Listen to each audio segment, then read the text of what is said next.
नमस्कार दोस्तों, आप सभी का आपके अपने YouTube चैनल जीएस दरबार में हार्दिक स्वागत है। मेरा नाम है आशीष। दोस्तों, आज हम लोग यूपी ट्रिपल एससी पेट के अंतर्गत इतिहास में मौर्य वंश के बारे में जानेंगे। वैसे तो आपके सिलेबस में मौर्य वंश में सिर्फ अशोक के बारे में दिया गया है, परंतु हम लोग थोड़ा और विस्तृत पढ़ते हुए पहले मौर्य वंश के बारे में जानेंगे, उसके बाद में अशोक के बारे में जानेंगे। तो आप सब पहले हेडिंग डाल लें, मौर्य वंश।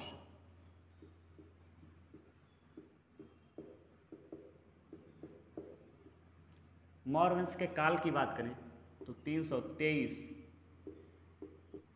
ईसा पूर्व से 185 ईसा पूर्व। 123 ईसा पूर्व से 185 ईसा पूर्व। देखो, उसको जानने के स्रोत क्या क्या है। तो एक साहित्यिक स्रोत है, साहित्यिक स्रोत। इसके अलावा पुरातात्विक स्रोत हैं। साहित्यिक स्रोत हैं और पुरातात्विक स्रोत हैं। इसके अलावा पुरातात्विक में जैसे शिलालेख हैं, स्तंभ हैं, और क्या कह सकते हो, अभिलेख हैं। इनसे पता चलता है। तो पहले हम लोग साहित्यिक स्रोत के बारे में जानेंगे, उसके बाद में पुरातात्विक स्रोत के बारे में पता करेंगे कि मौर्य वंश के बारे में कैसे पता चला है। तो आप सब पहले हेडिंग डालें, साहित्यिक स्रोत। और साहित्यिक स्रोत में हम लोग सबसे पहले पुस्तकों के नाम लिखेंगे, जैसे अर्थशास्त्र के रचयिता कौन है? चाणक्य या कौटिल्य या विष्णुगुप्त। इनके पुस्तकों से मतलब कहने का है कि मौर्य वंश के बारे में पता चलता है। इसके अलावा इंडिका, मेगस्थनीज,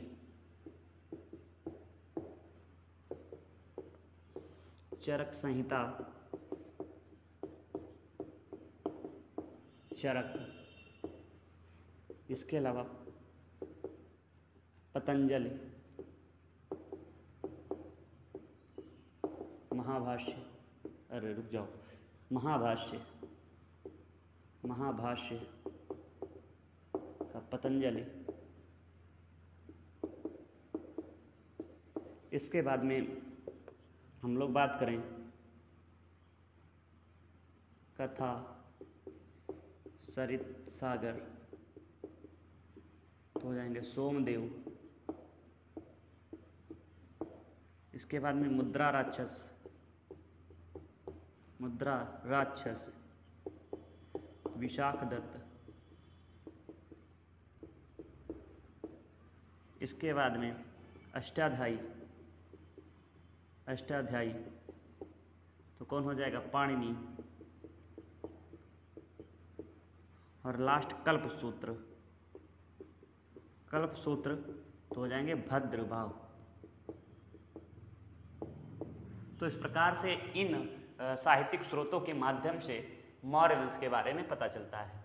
जैसे अर्थशास्त्र के रचयिता अगर बात करें तो चाणक्य, कौटिल्य, विष्णुगुप्त, इन्होंने मौर्य वंश के बारे में इसमें वर्णन किया है अर्थशास्त्र में।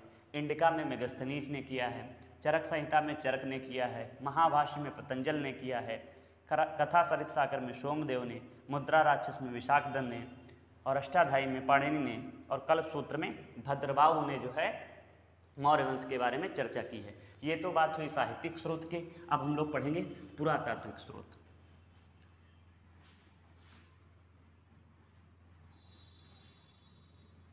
तो आप सब हेडिंग डाल लें, पुरातात्विक स्रोत। तो सबसे पहले हम लोग समझेंगे कि शिलालेखों से। तो शिलालेखों को या अभिलेखों को पढ़ने का प्रयास सर्वप्रथम जेम्स प्रिंसेप ने किया था। क्या? पढ़ने का प्रयास।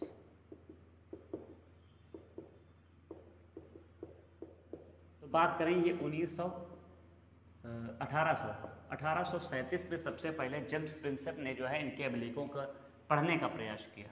बाकी इनके कुल जो है 14 शिलालेख हैं।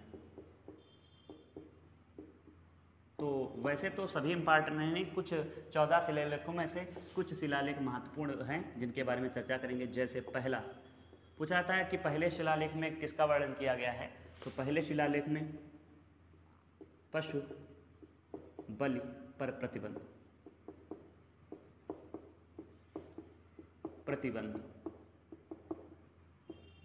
इसी तरीके से दूसरे में मानव व पशु की स्वास्थ्य सुविधाएं। इसके अलावा तीसरे में, तो हम तीसरे में बात करेंगे महामात्यों की नियुक्ति। इसके अलावा चौथे में धर्मात्यों की नियुक्ति।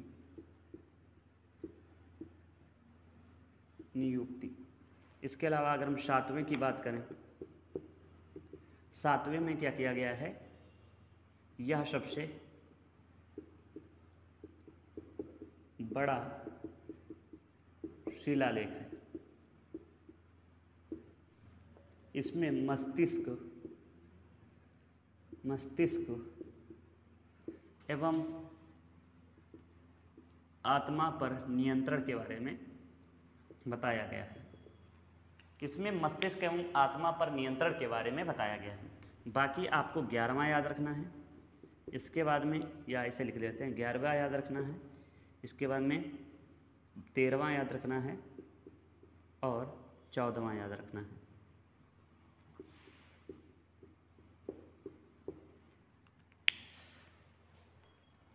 इसमें लिखना है अशोक के धर्म विजयी का वर्णन। इसके अलावा जो 13वां है ये बहुत ज़्यादा कह सकते हो इम्पॉर्टेंट है। इसमें कलिंग युद्ध का वर्णन है, कलिंग के युद्ध का वर्णन है। इसके बाद में सबसे जो 14वां है, इसमें किसका वर्णन किया गया है, तो धार्मिक जीवन जीने की प्रेरणा। इस प्रकार से आपको 2, 2, 4, 2, 6, 2, 8 ही याद रखने हैं जो महत्वपूर्ण है। वैसे तो 14 शिलालेख थे, तो इसमें पहला याद रखना है पशुपालन पर प्रतिबंध, और संतान से भी इसके संबंधित दिया है इसमें। बाकी दूसरे में मानव व पशु की स्वास्थ्य संबंधी सुविधाएं, तीसरे में महामात्यों की नियुक्ति, चौथे में धर्मात्मियों की नियुक्ति, और इसके बाद में 7वें में यह सबसे बड़ा शिलालेख है। इसमें जो है मस्तिष्क एवं आत्मा पर नियंत्रण के बारे में बताया गया है। 11वें में अशोक के धर्म विजयी का वर्णन किया गया है। 13वां बहुत ज़्यादा इंपॉर्टेंट है, इसमें कलिंग युद्ध का वर्णन किया गया है। और इसके बाद में जो 14वां शिलालेख है उसमें धार्मिक जीने की प्रेरणा दी गई, क्योंकि अशोक ने युद्ध लड़ने के बाद उसके बाद में इन्होंने युद्ध लड़ना बंद कर दिया था, सबसे लास्ट युद्ध जब लड़ा था। तो ये तो हो गई शिलालेख की बात। इसके बाद में कुछ स्तंभ थे, 7 स्तंभ थे, उनके बारे में हम लोग चर्चा करेंगे कि कौन सा स्तंभ कहाँ पाया गया है और उनसे जुड़े महत्वपूर्ण बिंदुओं के बारे में हम लोग चर्चा करेंगे। तो आप सब हेडिंग डाल लेंगे स्तंभ। तो हम लोग अब बात करेंगे स्तंभ लेख। स्तंभ लेख तो कुल 7 स्तंभ लेख थे। जैसे पहला टोपरा, दूसरा इलाहाबाद, तीसरा सांची, चौथा लौरिया, 5वां रामपुर, इसके बाद में 6ठा मेरठ, और सबसे 7वां सारनाथ। ये कुल 7 स्तंभ लेख हैं। टोपरा की बात करें तो ये हरियाणा में है। इस तरीके से इलाहाबाद उत्तर प्रदेश, सांची मध्य प्रदेश, लौरिया ये बिहार से मिला था। इसके बाद में रामपुर ये भी जो है बिहार वाले क्षेत्र से मिला था। और ये अब दिल्ली में है, जहाँ राष्ट्रपति भवन है वहीं पे है। इसके अलावा मेरठ ये भैया उत्तर प्रदेश से मिला। और सारनाथ की बात करें तो ये वाराणसी से मिला था। हम लोगों ने इसके बारे में चर्चा की है कि कहाँ से मिले थे, तो टोपरा स्तंभ हरियाणा से मिला है, इलाहाबाद उत्तर प्रदेश या कौशाम्बी लिख सकते हो, कौशाम्बी वाले क्षेत्र से मिला। सांची स्तूप मध्य प्रदेश जो अब नष्ट हो गया है, तो पूछा जाएगा कौन सा जो स्तूप है या स्तंभ है जो नष्ट कर दिया गया था, तो मध्य प्रदेश वाला। लौरिया बिहार से मिला। रामपुर बिहार दिल्ली ये जो है राष्ट्रपति भवन में है।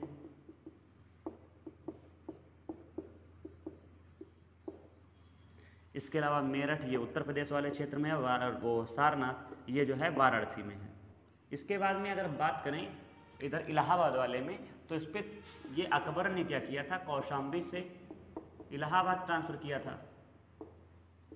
और इस पे कहा जाता है कितने लोगों ने अपने नाम लिखवाए थे, तो इस जो इलाहाबाद स्तंभ है या स्तूप है, इस पे 3 लोगों ने नाम लिखवाए। एक तो अशोक ने, और एक जहांगीर ने, और एक समुद्रगुप्त ने। पूछा जाएगा किस स्तंभ पर 3 शासकों के नाम लिखे हुए हैं, तो इलाहाबाद कौन कौन से, अशोक, जहांगीर और समुद्रगुप्त। तो ये तो बात हुई स्तंभ लेख की। 7 स्तंभ लेख, सभी के स्थान कहाँ से कौन प्राप्त हुए हैं, और ज़्यादातर जो इम्पॉर्टेंट है रामपुर और इलाहाबाद। इसके अलावा सांची का स्तूप भी पूछा जाता है, तो सांची का स्तूप मध्य प्रदेश में है जो नष्ट करा दिया गया है। आप सब इसको नोट कर लें। मुझे उम्मीद है आप सबका नोट हो गया होगा। अब हम लोग अशोक के बारे में चर्चा करेंगे। मौर्य वंश में वैसे तो सबसे पहले चंद्रगुप्त मौर्य हुए, उसके बाद में बिंदुसार हुए। उसके बाद बिंदुसार की मृत्यु के बाद लगभग में 3 साल जो है गृह युद्ध चला। उसके बाद में अशोक गद्दी पर बैठते हैं, लेकिन हमें सिर्फ पिट के सिलेबस को ध्यान में रखते हुए अशोक के बारे में पढ़ना है। तो आप सब हेडिंग डाल लें। अशोक शासनकाल की बात करें 269 BC से या ईसा पूर्व से 232 ईसा पूर्व। तो मैंने बताया ना कि मौर्य वंश की स्थापना की बात करें मौर्य वंश की, तो चंद्रगुप्त मौर्य ने की। और उसके बाद में गद्दी पर बैठा बिंदुसार, और बिंदुसार के बाद में गृह युद्ध होना शुरू हो गया था, बहुत युद्ध हुआ। इसके बाद में गद्दी पर बैठा था अशोक। तो हमें इस वीडियो के माध्यम से अशोक के बारे में ही जानना है, क्योंकि इसमें जो है सिर्फ अशोक के बारे में ही दिया गया है। तो आप सब हेडिंग अशोक डाल लिए होंगे। सबसे पहला पॉइंट यही है कि यह मौर्य वंश का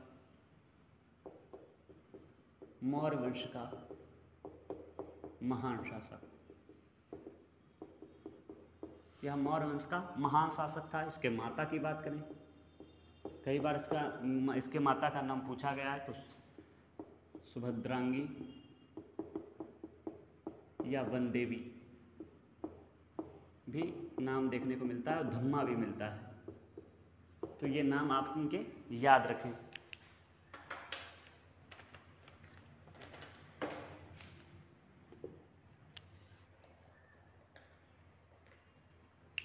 अब कभी कभी पूछा जाता है कि अशोक के बारे में कहाँ से पता चलता है, तो 2 अभिलेख हैं, मास्की अभिलेख और गुर्जरा अभिलेख। अशोक के बारे में मास्की अभिलेख और गुर्जरा अभिलेख से जानकारी प्राप्त होती है। बाकी आप इसमें यह याद रखें कि इन्होंने क्या किया था, 99 भाइयों की हत्या राधा गुप्त की मदद से की। इन्होंने 99 भाइयों की हत्या राधा गुप्त की मदद से की थी, फिर गद्दी पर बैठा। कब बैठा, तो 279। देखो लगभग में कह सकते हो 200, वही लगभग में 266-67 की तरफ जो है इनकी मृत्यु हो जाती है बिंदुसार की। उसके बाद में लगभग 3 साल जो है गृह युद्ध चलता है। उसके बाद आखिर 269 ईसा पूर्व में अशोक गद्दी पर बैठ जाते हैं। देखो इन्होंने 2 शादियाँ की थी, प्रथम शादी या प्रथम विवाह इन्होंने महादेवी से की। कौन थी ये? तो उज्जैन की राजकुमारी थी, उज्जैन की राजकुमारी। इनके 2 बेटा बेटी हुई थी, जिसका नाम महेंद्र और संघमित्रा था। और यही दोनों कहाँ गए थे? तो श्रीलंका गए थे। किस लिए? तो बौद्ध धर्म के प्रचार के लिए। ये कहाँ गया था? तो बौद्ध धर्म के प्रचार के लिए, बौद्ध धर्म के प्रसार के लिए।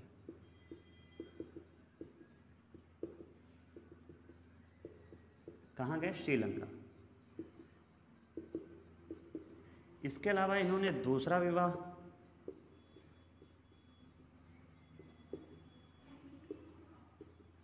कौरवकी से किया, जो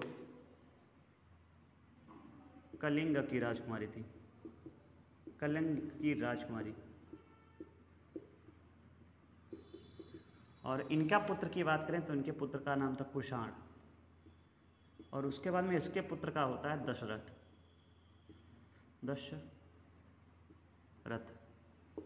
तो इस प्रकार से जो अशोक थे उन्होंने जो है 2 शादियाँ की थी। पहला विवाह महादेवी के साथ किया और दूसरा विवाह इन्होंने कौरविकी के साथ किया था। इनके जो पहली पत्नी थी महेंद्र और उनका संगीता पुत्रियाँ हुई। इसके अलावा जो कौरविकी थी उनका जो है कौन पुत्र हुआ? तो हम कहेंगे कुषाण हुआ था। अब हम आगे बात करेंगे कलिंग युद्ध के बारे में कि कलिंग युद्ध क्यों हुआ और क्या कारण रहे, उसके बारे में जानेंगे।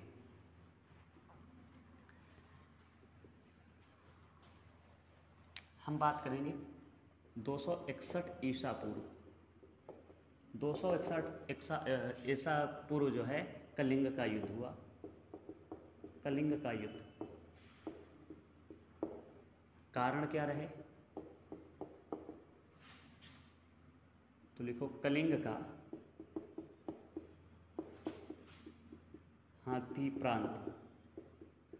कलिंग का हाथी प्रांत के लिए युद्ध हुआ था। ताकि पूछा जाता है उस समय कलिंग के शासक कौन थे?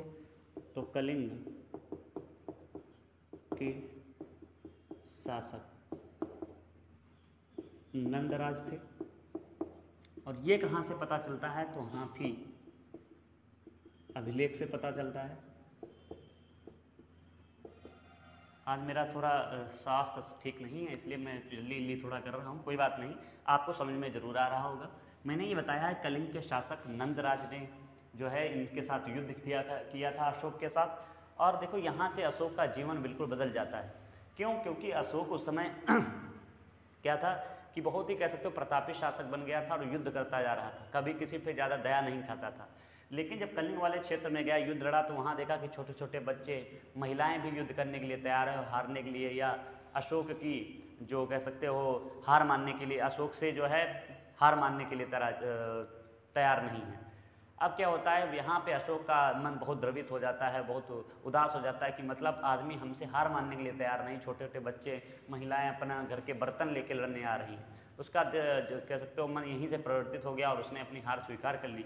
उसके बाद में ये लौट आता है और अपने साम्राज्य में बौद्ध धर्म की शिक्षा ग्रहण करता है। बौद्ध धर्म की शिक्षा ग्रहण करता है किसके द्वारा? तो उपगुप्त या निग्रोध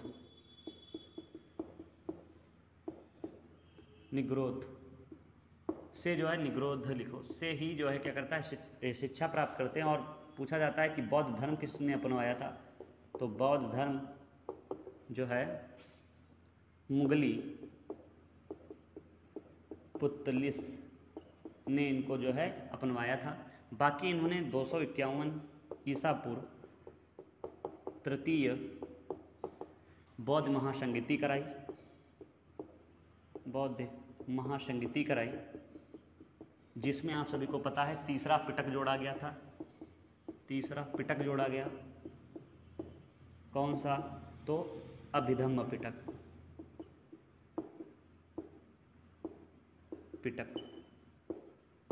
इन्होंने क्या किया था? श्रीलंका नगर की स्थापना की, श्रीनगर की, श्रीलंका नहीं, श्रीनगर शहर की स्थापना की। श्रीनगर शहर की स्थापना की। उद्यान निर्माण कराने वाला प्रथम शासक बना। इसको बाग बगीचों का बहुत ही अधिक शौक था, इसलिए इसने क्या किया था, उद्यान निर्माण कराए थे। इसने अपनी राजधानी अगर बात करें तो इसने अपनी राजधानी तोसली को बनाया था। इसने अपनी राजधानी तोसली को बनाया था। बाकी आप इसमें याद रखें कि ये अपने शासनकाल के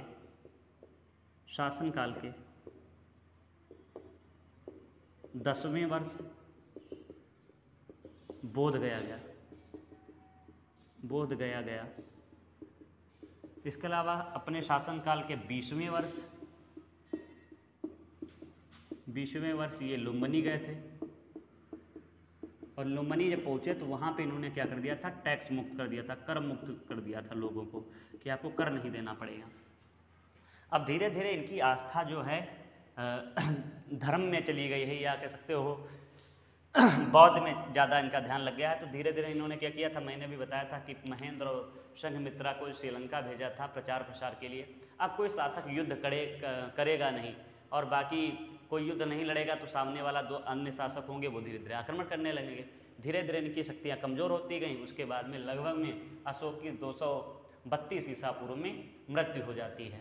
तो आप सभी को वीडियो कैसा लगा है कमेंट करके जरूर बताएं। बाकी इसमें एक चीज़ और याद रख लें कि मौर्य वंश का अंतिम शासक पूछा जा सकता है। मौर्य वंश का अंतिम शासक तो कौन था, बृहदत्त था। बृहदत्त की मृत्यु कब हुई थी, तो 232 ईसा पूर्व हुई थी।